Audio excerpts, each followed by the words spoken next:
I'll start now. So today we'll be learning about Newton's laws and forces. So first we'll talk about Newton's first law. Newton's first law is also known as the law of inertia. Inertia is the tendency of an object to resist change in its motion, and the first law states that the state of an object doesn't change as long as the net force is 0. And an object at rest stays at rest, and an object in motion stays in motion at the same direction, in the same direction speed, unless an unbalanced force acts on it.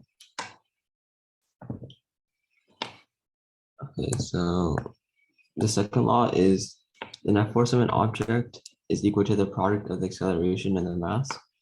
And so the equation is F is equal to mass times the acceleration, where force and acceleration are vectors which have magnitude and direction, while the mass is just a magnitude. And this is the third law. So the third law states that for every action, there's an equal and opposite reaction.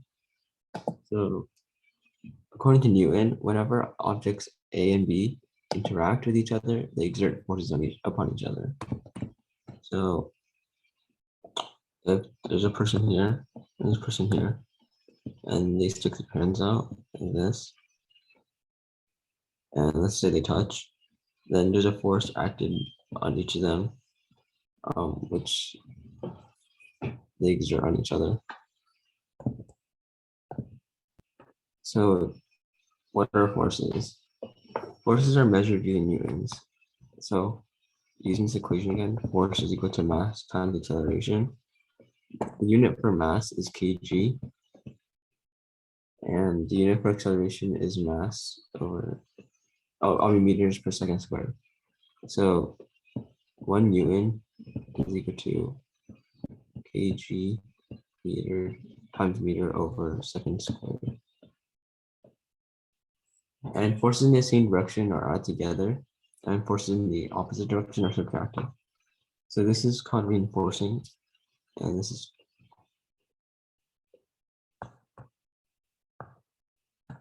okay. So these are the types of forces that are used in many situations. So the first one is weight, or the force of gravity. Sorry, and it's called the downward force from gravity, which is also called Fg. So if a ball is falling, then the force that makes it go down is the weight or force of gravity. And then the applied force, which is any push or pull by a person or another object. And it's notice this. So if someone's here and there's a box right here and they push it, then that's the applied force, and the force will go in this direction.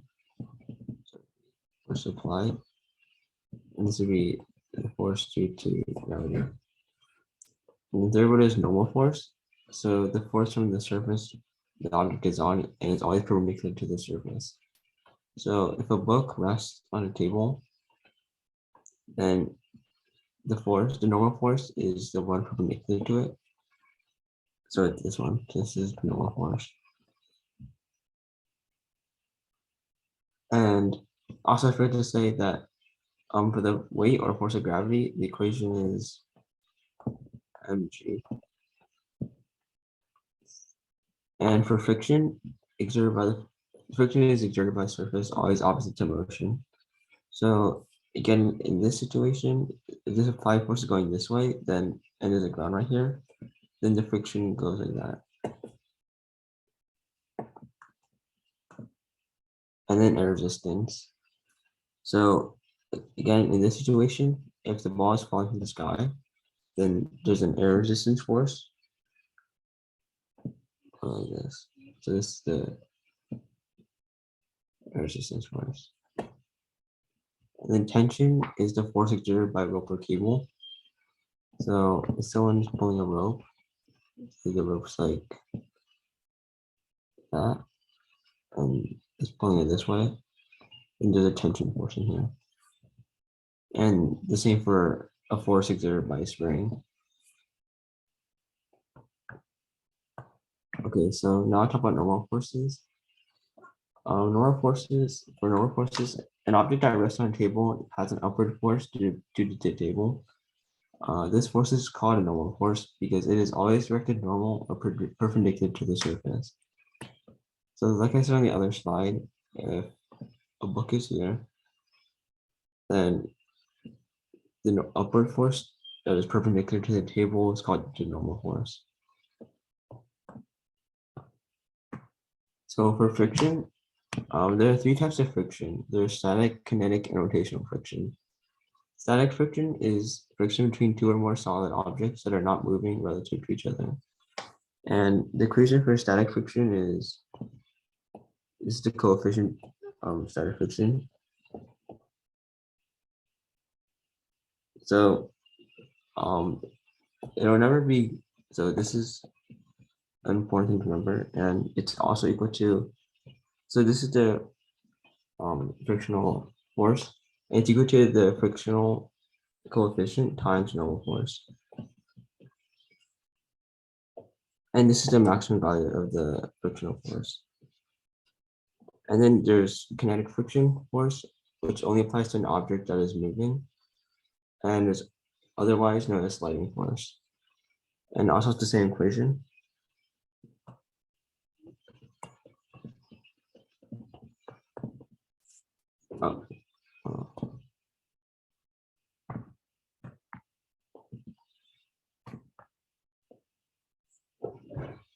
Oh, it's important to know the difference between static friction and kinetic friction, by the way. And then rotational friction is the friction between two rotating bodies, which we'll learn a different day. So drag force is air exerting a drag force on an object as they move through it. So this is the equation for it. So this is the drag force, and it's 1/2 times the density of, or in this case, air. So it's 1/2 the density of air times the speed in which the object is traveling through the air, which is v squared, times the drag coefficient, and times the cross-sectional area.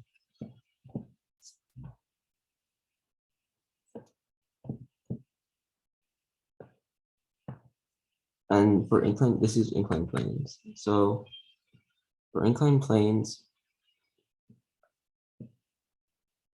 the angle is usually here, this, and an object is sliding down it. So this is mg, which is the weight. And so if we draw this angle is the same as this angle right here. So these two are the same angle. So since this is mg, using trigonometry, this is mg cosine theta, and this is mg sine theta. And this force is the same as the force going along this way. So this would be also mg sine theta. And since this is mg cosine theta, the normal force, which is the force perpendicular, is going to be the same. So the normal force is equal to mg cosine theta. And there's also a frictional force here, which would be the coefficient times n. So it would be the coefficient times mg cosine theta. Okay, so now we can just do questions. So this is problem 1. And I'll give you a few minutes to do this.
Okay, so this question says a block of iron with mass 10 kg is sitting on an incline that has an angle of 30 degrees above the horizontal. So, and the mass is okay. So what is normal force on the block of iron? So the equation for normal force is mg cosine theta. And we know the mass, we know g, we know the angle. So it's 10 kg times g, which is it says 10 meters per second squared, and cosine 30, and we get that as 86.6 newtons. So it would be is this the solution?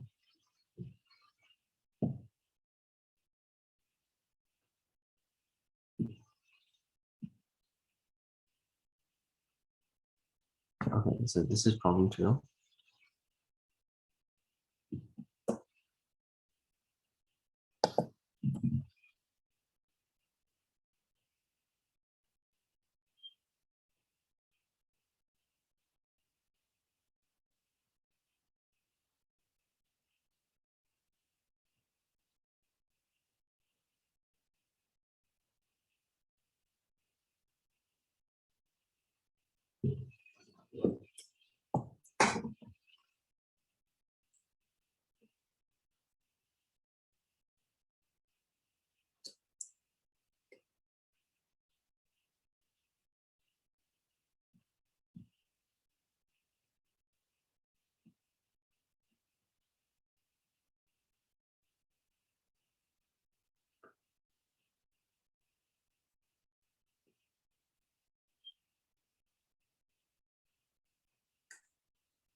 Okay, so for this question, it says if the block is accelerating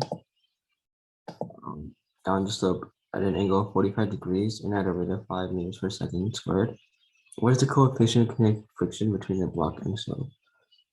So if it's going this way, then it would be mg sine theta.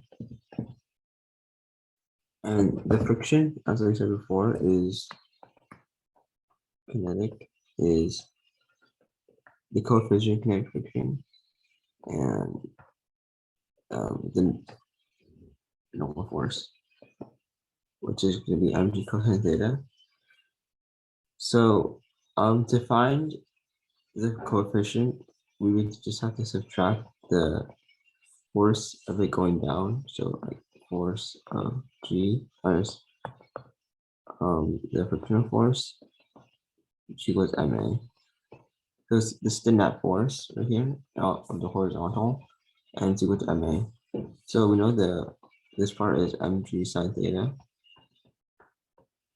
and this part is k times mg cosine theta is equal to MA.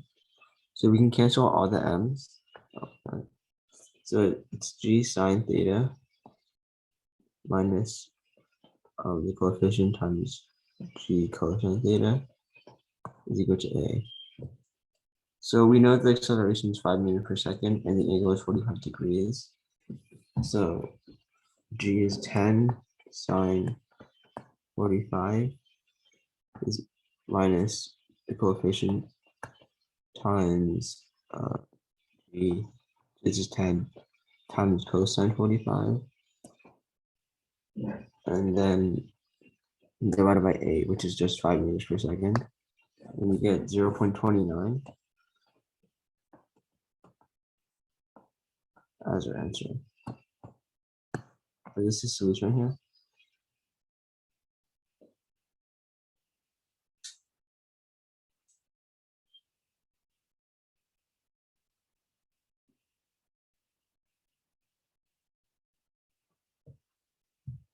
Okay, so recording question 3.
All right, so for question 3, it says, if a block travels down the slope at a constant speed and the coefficient of kinetic friction is 0.0, what is the angle of the slope? So if it's drawing at a constant speed, then you can assume that the force here and the frictional force are equal. So it would be mg sine theta is equal to the coefficient times mg cosine theta. So we can go to this,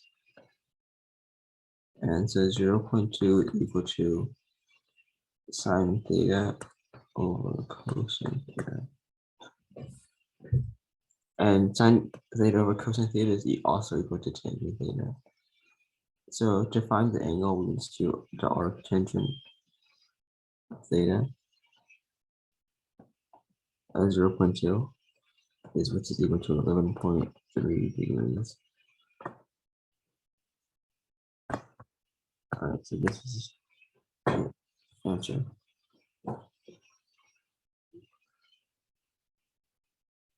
Like I said, both depend on the angle of the slope. Since the block is traveling at a constant rate, We know the gravitational and frictional force in the direction of the slope cancel each other out, and the net force is 0. So they would just be equal.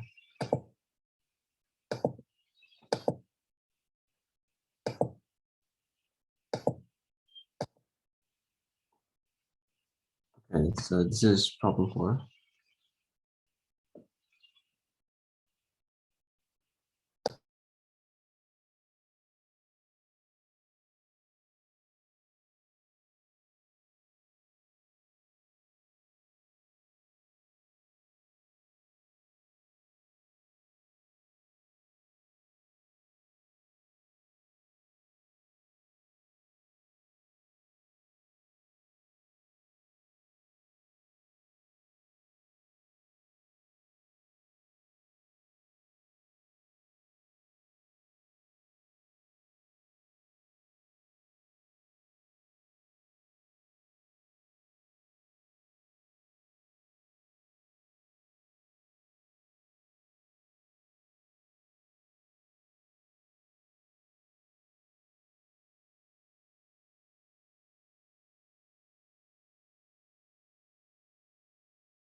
Okay, so this question says, a person who weighs 700 newtons in the elevator, okay, a person who weighs 700 newtons is standing in an elevator.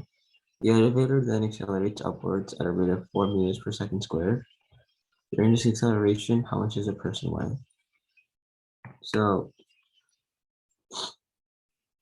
when it's accelerating upwards, it's normal force minus the weight, or mg, which is the net force. This is the net force, and it's equal to ma. So we're trying to find how much a person weighs during the acceleration. So it would be m is equal to mg plus ma, which is equal to m times g plus a.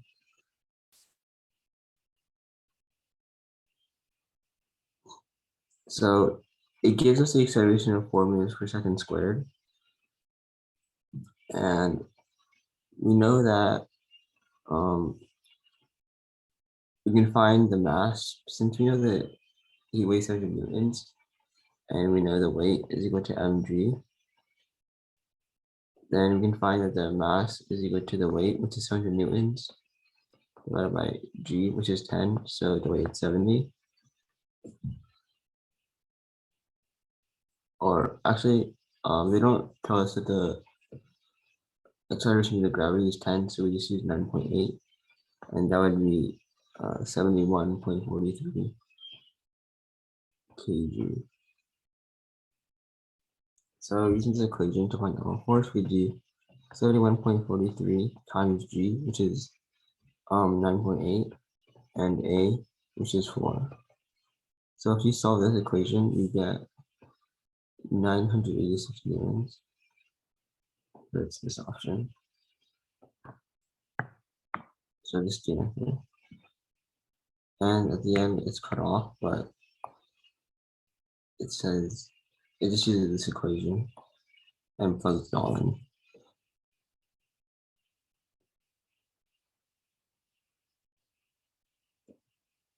Okay, so this is question 5.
Okay, so this question asks, the question says, a 20 kg crate is sitting on a rough floor with coefficient of static friction 0.8, So this is the static friction. A man tries to push the crate horizontally. What force must the man exert on the crate in order to start moving the crate? So if someone's pushing the crate, then the force equal to mg. So it would be 20 k. This is normal force. So it's 20 kg times 10 times 200 newtons. And the frictional force is equal to the coefficient times the normal force, so it would be 200. It would be 0.8 times 200, which is around 160, which is around here. I think because G should be 9.8 instead of 10, but I just rounded it to make it easier. So yeah, so instead of using 10, use 9.8. So they got 196 newtons and times 0.8. So they got 156.8 newtons. Okay, so this is problem 3.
Okay, so it says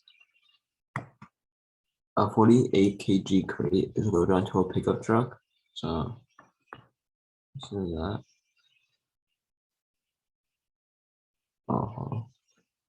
Like this. And this truck speeds away without the crate sliding. So it's going this way. The coefficient of static friction between the truck and crate is 0.4. What is the maximum acceleration that the truck can undergo without the crate slipping? So it's going this way with force is equal to ma, and this is frictional force. So the frictional force is equal to the static coefficient times the normal force, and the normal force is equal to mg. So, and these two would cancel each other out, so they're equal. So it's times mg is equal to ma. So if you cancel out the masses, you get A is equal to the static coefficient times G. Then you have the static coefficient, and you also have G. So it'd be 0.4 times 9.8 this time. And you would get 3.92 meters per second squared. Oh, here's the solution.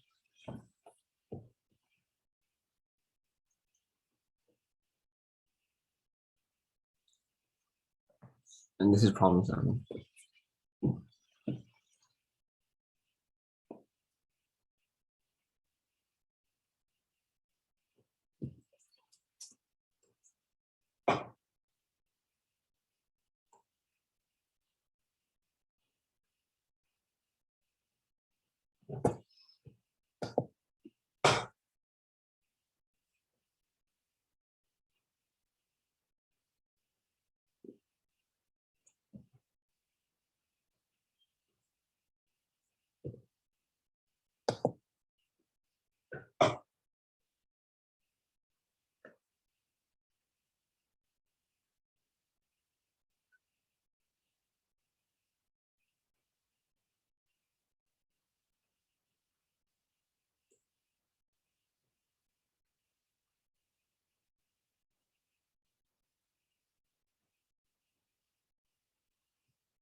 Okay, so for this question, it says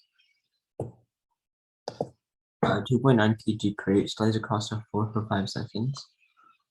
So let's just say it's sliding. I'll draw it again. So it's sliding like this, and the mass is equal to 2.9 kg,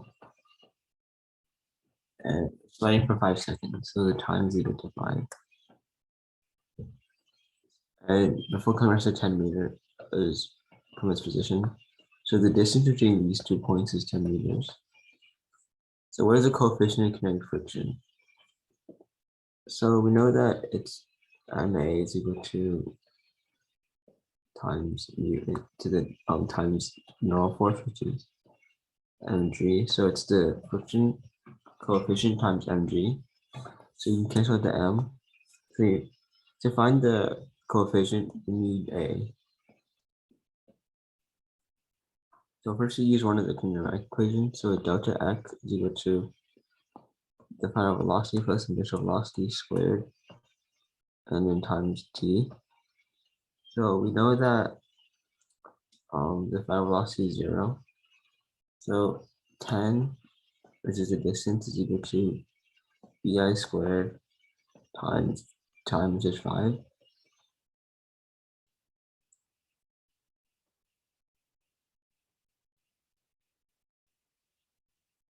So bi squared is equal to 2.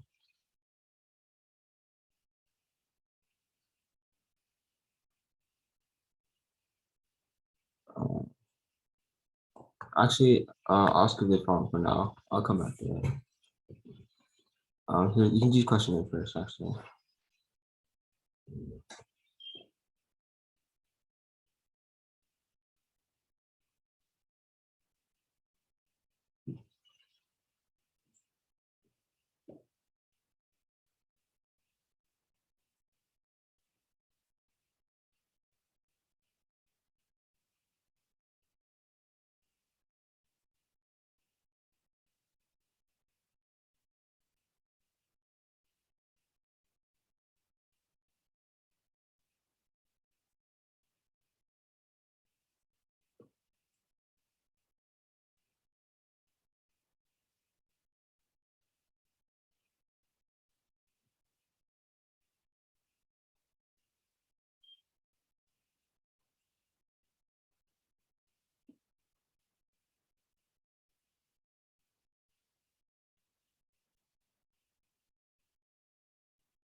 Okay, so on an inclined plane, um, the force going down is equal to mg sine theta,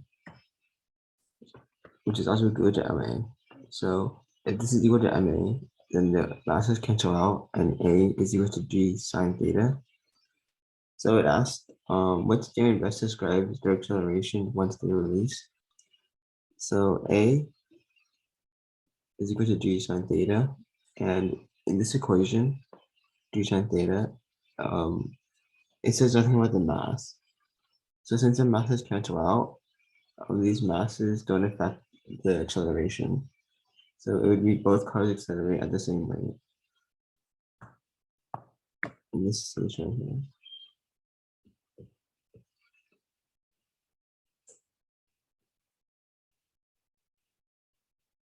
Okay, so question 9.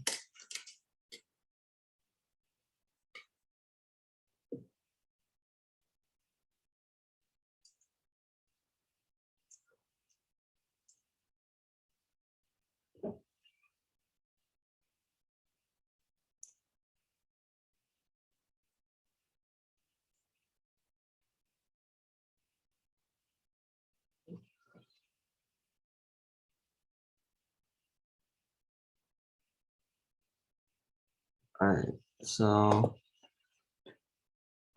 it says Susan's trying to push a 12 kg crate across the floor and observes that the forceful friction between the crate and the floor is 50 newtons. So what is the coefficient of static friction? So this time we know that the frictional force is equal to 50 newtons or negative 50 newtons. And so right as newtons, the normal force times the coefficient. So we're trying to find the coefficient. So it would be the frictional force, which we know is negative 50, and divided by the normal force. So to find the normal force, we need to do mg. Since that's 12 times 10, negative 9.8. So 12 times 9.8, which would equal to 117.6 newtons. So we just put that in here. So it would be negative 50 times 117.6. And that would equal 0. You can get rid of this actually. They just tell you that to show the direction. So it's be 50 over 176, 117.6 newtons. So that would equal 0.43.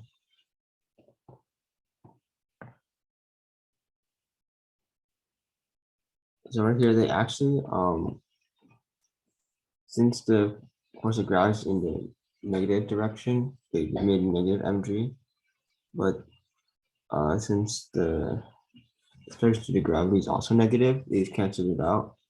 But you don't have to do that actually. But they still got the normal force at 117.6 newtons. And they use the frictional force and the normal force to find the coefficient. But I think they made a mistake here. It's not actually negative 50 over 117.6. Okay, so thank you guys for coming this week. I'm sorry about the delay in the beginning, but I hope you guys have a good weekend.